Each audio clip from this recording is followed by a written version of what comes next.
오늘 아침 우리가 묵상할 말씀은 느헤미야 10장 1절부터 27절까지 말씀입니다. 우리 함께 읽겠습니다. 시작. 그 임봉한 자는 하가랴의 아들 총독 느헤미야와 시드기야, 스라야, 아사랴, 예레미야, 바수훌, 아마랴, 말기야, 핫두스, 스바냐, 말룩, 하림, 무레못, 오바댜, 다니엘, 긴느돈, 바룩, 무슬람, 아비야, 미야민, 마시야, 빌게, 스마야이니 이는 제사장들이요 또 레위 사람 곧 아사냐의 아들 예수와 헤나닷의 자손 중 빈누이, 간미엘과 그의 형제 스바냐, 호디야, 그리다, 블라야, 하난, 미가, 르홉, 하사바, 삭굴, 세레바, 스바냐, 호디야, 바니, 분이누요 또 백성의 우두머리들 곧 바로스, 바핫, 모압, 엘람, 삿두, 바니, 분니, 아스갓, 베베, 아도니야, 비그웨, 아딘, 아델, 히스기야, 아술, 호디야, 하숨, 베세, 하립, 아나돗, 노베, 막비아스, 무슬람, 헤실, 무세사벨, 사독, 야뚜아, 블라다, 하난, 아나야, 호세야, 하나냐, 핫숲, 할르헤스, 빌하, 소백, 르훔, 하삼나, 마아세야, 아히야, 하난, 아난, 말룩, 하림, 바나이니라. 아멘. 7월 24일이었죠. 하나님의 말씀과 하나님의 초막절 절기를 지키고 나서 많은 사람들은 그 초막절 절기가 끝난 직후 다시 한번 느헤미야 총독에게 왔고 에스라에게 왔습니다. 그리고 그들이 그 하나님의 말씀대로 살고자 결단하고 회개하자 그 모든 공동체 안에 하나님의 역사를 기억하는 그런 운동이 일어났습니다. 자기가 어디에 뿌리를 두고 있는지 깨닫는 것, 자기의 정체성이 어디에서 기인했는지 깨닫는 것, 그것이 회복의 첫걸음입니다. 하나님의 역사를 기억하자 그들은 그 역사 속에서 함께 하셨던 하나님의 은혜를 기억했고, 자기네들은 늘 변덕스럽고 신뢰할 수 없는 사람들이었지만 하나님께서는 늘 신실했다는 것을 깨닫게 됐죠. 하나님의 은혜와 하나님의 신실함을 깨닫게 되니까 그 하나님의 흔들리지 않는 그 견고함, 하나님의 변덕 없으심, 그것에 본인들이 결박하여 묶는 언약을 체결하게 됩니다. 그래서 우리가 지난주 금요일날 묵상했듯이 9장 마지막 절에 보면 이런 구절이 있죠. 9장 마지막 절을 우리가 한 번 더 38절을 한 번 더 읽어보도록 하겠습니다. 시작. 우리가 이 모든 일로 말미암아 이제 견고한 언약을 세워 기록하고 우리의 방백들과 레위 사람들과 제사장들이 다 임봉하나이다 하였느니라. 우리가 이 모든 일을 기억했어요. 멸망하고 잃어버린 민족이 되어버린, 패망의 민족이 되어버린 현실도 알았고, 그러나 오늘 현실이 우리의 전부가 아니라 하나님께서 본인들을 구원해내시고 함께 하시고 이 땅에 살게 하신 지난 역사도 기억해냈고, 그 역사 속에서 하나님은 이렇게 주고받는, give and take 하는 이방의 신들이 아니라 또한 이스라엘 백성들을 종으로 삼으려고 하는, 우리를 억압하는 신이 아니라 우리에게 자유를 주시는 분이라는 것을 깨닫게 됐죠. 이 모든 일로 말미암아, 이 짧은 구절이 굉장히 의미가 있습니다. 이 모든 일로 말미암아 이제 견고한 언약을 세웠다, 이렇게 되어 있습니다. 여기서 말하는 언약은 지난주 금요일날 기억나십니까? 성경에서 말하는 늘 언약 이야기만 나올 때마다 기록되어 있는 이 베리트라고 하는 단어가 아니라고 그랬어요. 이것은 하나님과 우리 사이에 체결된 약속을 베리트라고 해요. 근데 여기서 사용된 언약이라는 단어는 아마나라고 하는 단어, 구약성경에서 잘 사용되지 않는 단어, 구약성경 전체에서 7번밖에 사용되지 않아요. 근데 이 아마나라고 하는 단어의 이 아버지 언어, 그러니까 엄마 언어가 뭐라고 그랬죠? 아멘이라고 그랬어요. 진실함, 참으로 그러함, 결단인 거죠. 그러니까 하나님의 역사를 기억하고 하나님께서 그들에게 어떻게 대했는지를 알게 되니까 그 하나님의 역사와 하나님의 어떠하심을 자기들의 마음속에 기록하는 것이 이 아마나예요. 결심했다는 뜻이에요. 견고한 다짐을 했다는 거예요. 진실로 흔들리지 않겠다라고 다짐을 했고, 거기에 모든 방백들, 그러니까 지도자들과 레위 사람들, 영적 지도자들, 그리고 제사장들, 그 하나님과 백성 사이에 가교 역할을 했던 이 종교적인 지도자들이 다 모여서 그들에게 그 하나님 앞에 결단 속에 임봉하는 거죠. 그냥 결심 정도로 끝나는 것이 아니라 은으로 하기로 했고, 옛날에는 밀랍으로 하기도 했고, 본인들의 이름이 새겨져 있는 그 도장, 그 상징으로 임봉을 하는 거죠. 오늘 우리가 읽은 10장 1절부터 27절까지 말씀은 그때 임봉한 사람들의 명단이 쭉 나와요.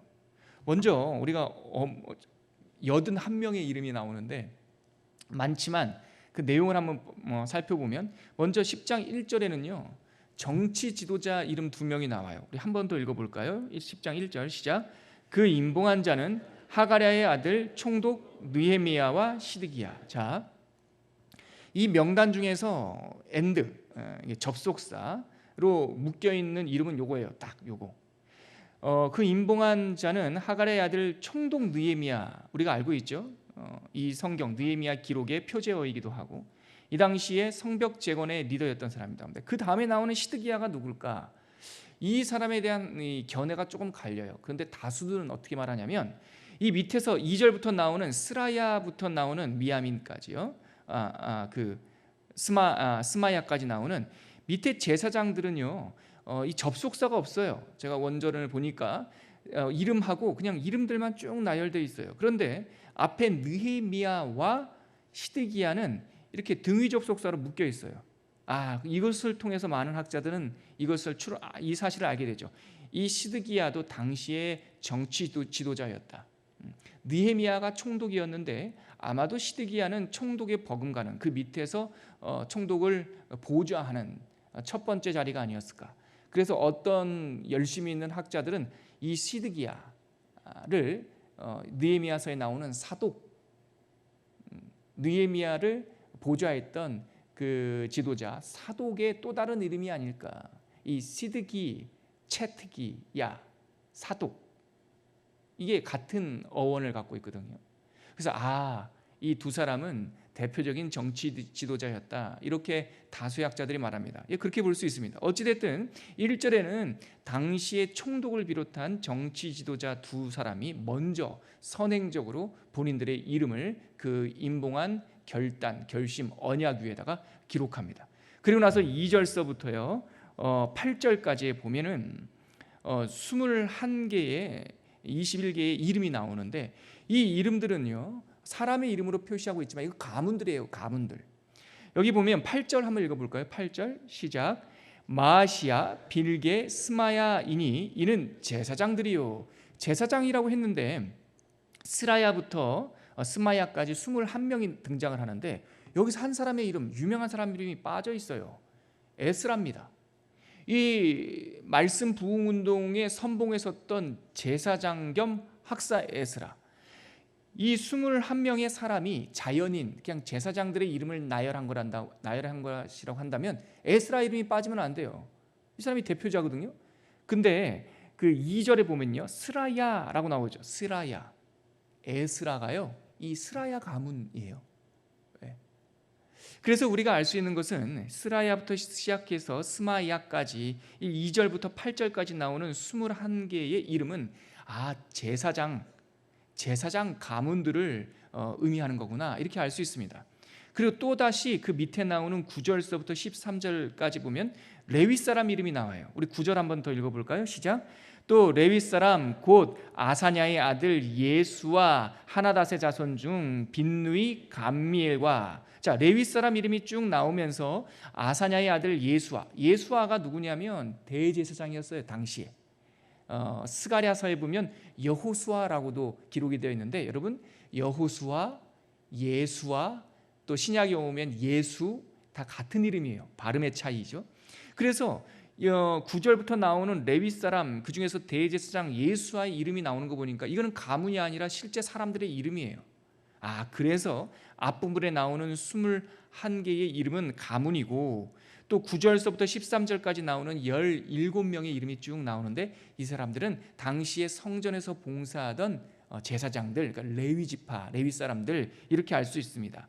여기까지 우리가 살펴본 내용을 다시 한번 정리해 보면 언약을 지키겠다고 하나님의 이 메리트를 지키겠다고 아마나 이 결심한 사람들이 이름을 기록하는데 첫 번째 첫머리에 나오는 사람들은 당시에 정치 지도자 두 사람, 대표적인 두 사람이 나오고 21개의 제사장 가문의 이름들이 나오고 그리고 이어서 예수와부터 시작해서 17명의 성전 봉사하던 레위 사람들의 이름이 나왔어요. 그 다음에 보면 14절 말씀 한번 볼까요?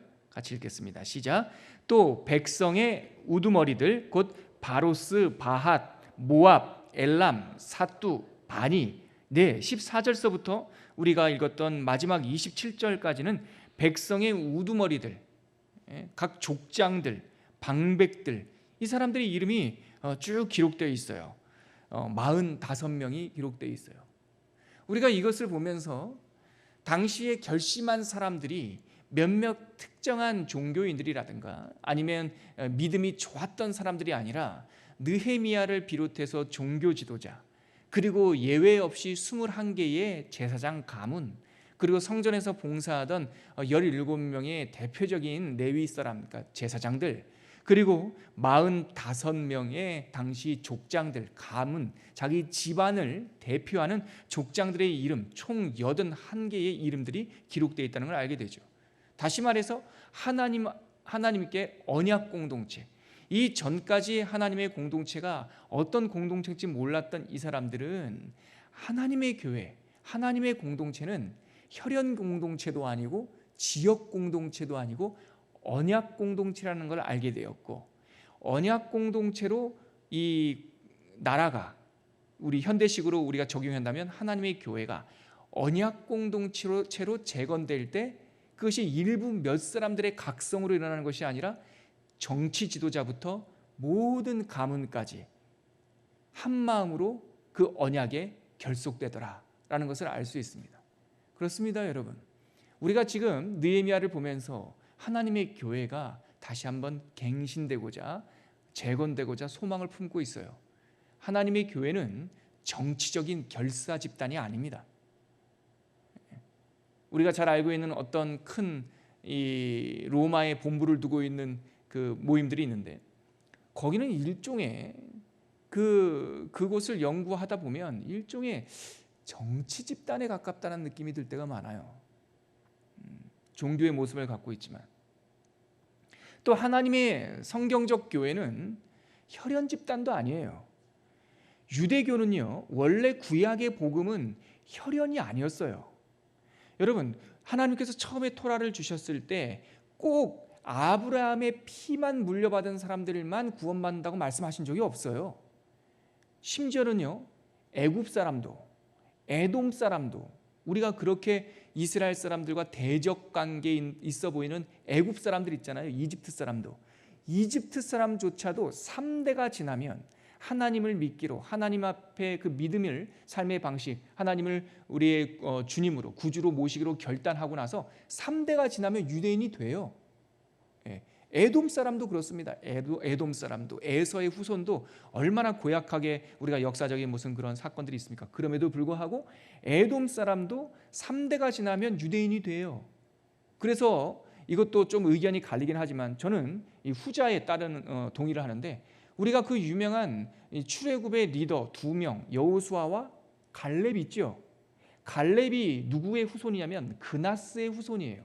그나스는 물론 일부 사람들은 이 사람이 유다 지파였다 원래부터 이렇게 말하는 사람도 있지만 성경 고대 모세오경과 여호수아에 보면 그나스는요 에돔 후손이에요.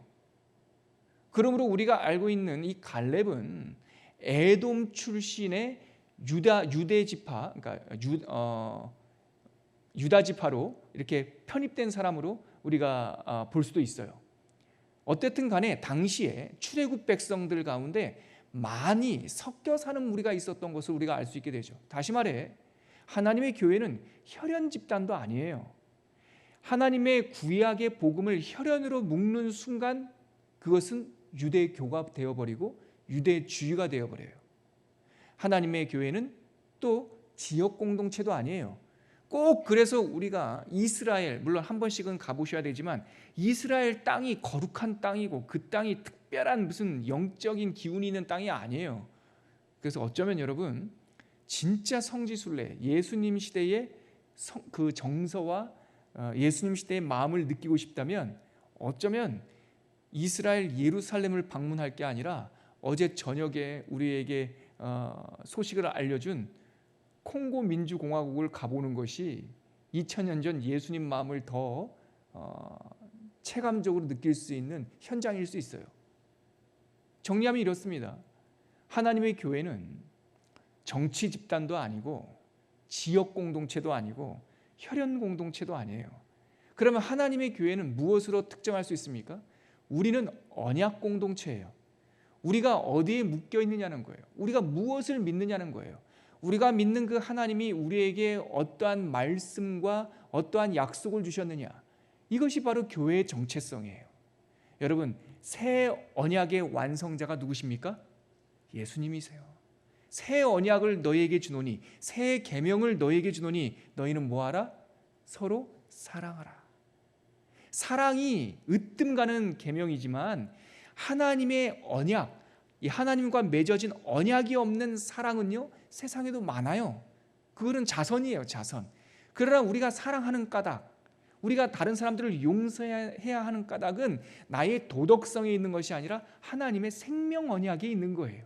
내가 너희를 사랑했기 때문에 너희도 너희 형제들을, 너희 이웃들을 사랑해라. 이게 새 계명의 기반인 것이죠.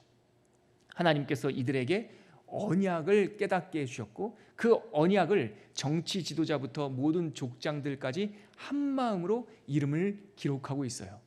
근데 여러분, 제가 이름을 쭉 읽다가 또 잔잔한 은혜가 제 마음속에 이렇게 밀려왔어요.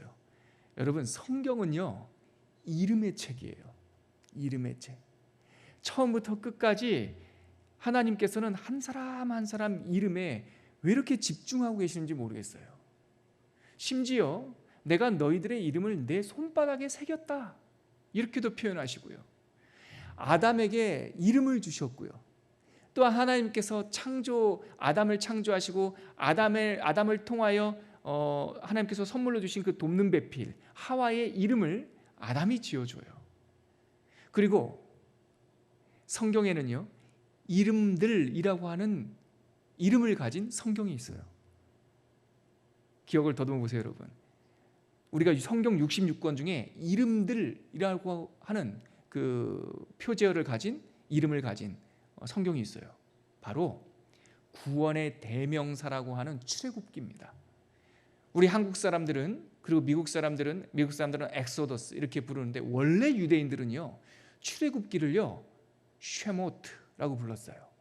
쉐모트라고 하는 뜻이 이름들이라는 뜻이에요. 그러니까 구원 이야기의 대명사인 출애굽기는 이름들의 책이에요. 거기 보면 430년이 지났지만 하나님께서는 팔레스타인 가나안 땅에서 애굽으로 내려온 70명의 그 사람들, 야곱 가족들의 이름을 기억하고 계셨고, 그래서 출애굽기를 시작하면서 그 야곱 가문의 12아들의 이름들을 쭉 기록하세요. 그리고 출애굽기 3장 14절에 보면 하나님께서 우리들에게 무엇을 주세요? 하나님의 이름을 주세요. 그리고 출애굽기 33장에 보면 내가 너희들을 어떻게 생각하고 있냐면 내가 너희들 이름 하나하나까지 다 알고 있다.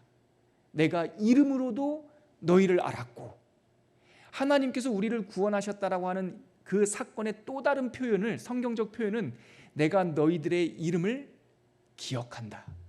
이것이 구원 사건이에요. 하나님께서 우리들의 이름을 아십니다.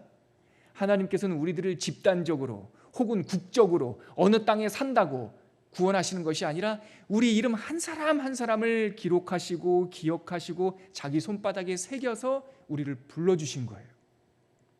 우리가 천국문 앞에 서면, 물론 이건 비유지만 하나님께서 천국문 앞에서 우리들의 이름을 불러주실 겁니다. 야, 노병균, 우리의 이름이 불림을 받는 날이 있을 겁니다. 야, 박유리, 그때 우리는 네 하고 대답하면 됩니다. 그 이름 누가 준 줄 아니? 내가 준 거야. 언약으로 맺어준 이름이야.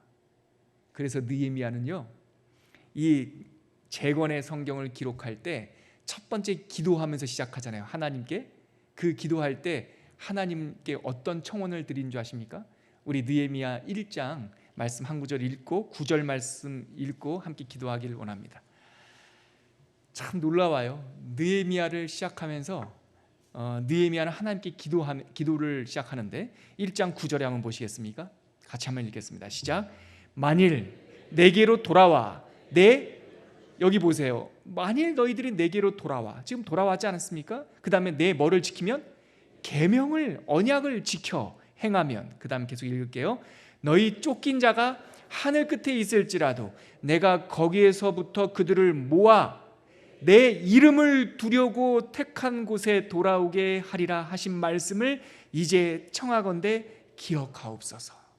하나님께서 뭐라고 말씀하시냐면 너희들이 살아야 될 이 땅, 너희들이 재건해야 될 이 공동체를 다른 말로 시온이라고도 말씀하지 아니하시고 예루살렘이라고도 말씀하지 아니하시고 도성이라고도 말씀 안 하고 성전이라고도 말 안 하고 내 이름, 하나님의 이름을 두려고 택한 이곳에 너희들이 계명을 지키면 돌아오면 너희들을 이곳에 두게 하겠다. 이곳에 도착한 백성들이 하나님의 이름을 두려고 택한 그곳에 자기의 이름을 인치고 있는 거예요. 이것이 구원 사건입니다. 하나님의 이름이 내 가슴에 내 이름이 되고 내 이름이 하나님의 그 제단 위에 올려지는 것, 이 신비적 연합이 이루어지는 것, 이것이 우리가 받은 축복입니다. 사랑하는 초원교회 성도 여러분, 우리가 구원받았습니다. 우리의 이름은 하나님의 마음속에 있습니다. 우리의 이름은 그 못 박히신 예수님의 손바닥에 새겨졌습니다. 그리고 우리의 가슴에는, 우리의 심장에는 아까 우리가 예배드리기 시작할 때 드렸던 찬양처럼 예수의 보혈, 예수의 이름이 흐르고 있습니다. 그리스도인의 명예를 지켜주십시오. 그리스도의 신사가 되어주십시오. 우리 가운데 예수님의 이름이 있기 때문에 우리는 세상 사람들과 똑같이 살 수가 없습니다. 하나님의 이름 때문에 구별된 삶을 결단하는 것, 그것을 다른 말로 성경에서 뭐라고 합니까? 거룩이라고 말합니다. 예수님의 이름 때문에 거룩하게, 예수님의 이름 때문에 경건하게 살기로 결단하는 주의 백성이 되기를 축복합니다. 같이 기도하겠습니다. 오늘 81명의 이름이 쭉 나왔어요. 이 이름, 어쩌면 82번째 이름은 내 이름이 될 수 있습니다. 하나님, 이 명단 속에 비록 내 이름은 기록되어 있지 않지만 하나님의 생명책에는 기록되어 있는 줄 믿습니다. 그 생명책에 기록된 언약의 맹세가 우리들의 삶의 방식이 되게 하여 주시옵시고 하나님과 함께 살아가는 우리 믿음의 백성들 내가 되게 하여 주시옵소서. 이렇게 한번 기도하겠습니다. 하나님 아버지, 우리는 세상 가운데 던져진 존재들도 아니고 버려진 존재들도 아닙니다. 오늘 하나님의 역사를 기억하고 하나님의 구원 사건을 기억한 이스라엘 백성들이 수룹바벨부터 시작하여서 저기 방백 한 사람까지 모두 자기들의 이름들을 기억하며 임봉했던 것처럼 하나님 아버지, 우리의 이름이, 우리의 인격이 하나님의 손에 하나님의 나라의 생명책에 기록된 줄 믿사오니 우리의 삶 가운데 예수 그리스도의 그 생명과 하나님 예수 그리스도의 명예와 하나님 아버지의 그 사랑을 지켜나가면서 살아갈 수 있는 우리 모든 사람들이 될 수 있도록 인도하여 주시옵소서. 흔들리지 않도록 도와주시옵소서. 아버지 없는 사람들처럼 방황하지 아니하도록 우리를 붙잡아 주시옵소서. 길게 한 사람도 빠지지 않고 기록된 이름들을 보면서 하나님께서 우리를 얼마나 사랑하시는지 다시 한번 꼭꼭 눌러 쓰신 사랑을, 하나님의 은혜를 기억합니다. 생명책에 기록된 우리들의 이름을 알게 하여 주시옵시고 우리의 가슴에 기록된 예수 그리스도 임마누엘, 내가 너희와 함께하리라, 그 사랑의 이름을 기억하게 하여 주시어서 우리가 이제는 더 이상 세상 방식대로 살지 않고 하나님의 사랑과 하나님의 그 교양과 하나님의 은혜를 쫓아 살아가는 하나님의 친백성들 되게 하여 주옵소서. 감사드립니다. 이제는 십자가에서 우리의 이름이 되어주신 예수 그리스도의 은혜와 하나님 아버지의 마르지 않는 사랑과 성령 하나님의 인치시고 동행하시는 은총이 오늘 느헤미야 10장 말씀, 81명의 이름들 가운데 내 이름을 발견하며 하나님께서 새겨주신, 하나님께서 구원으로 주신 그 이름, 그리스도인이라고 하는 이 이름에 부합하는 경건하고 거룩한 삶을 살기로 결단하는 주의 백성들 머리머리 위에 지금부터 영원까지 함께 계시기를 간절히 축원하옵나이다. 아멘.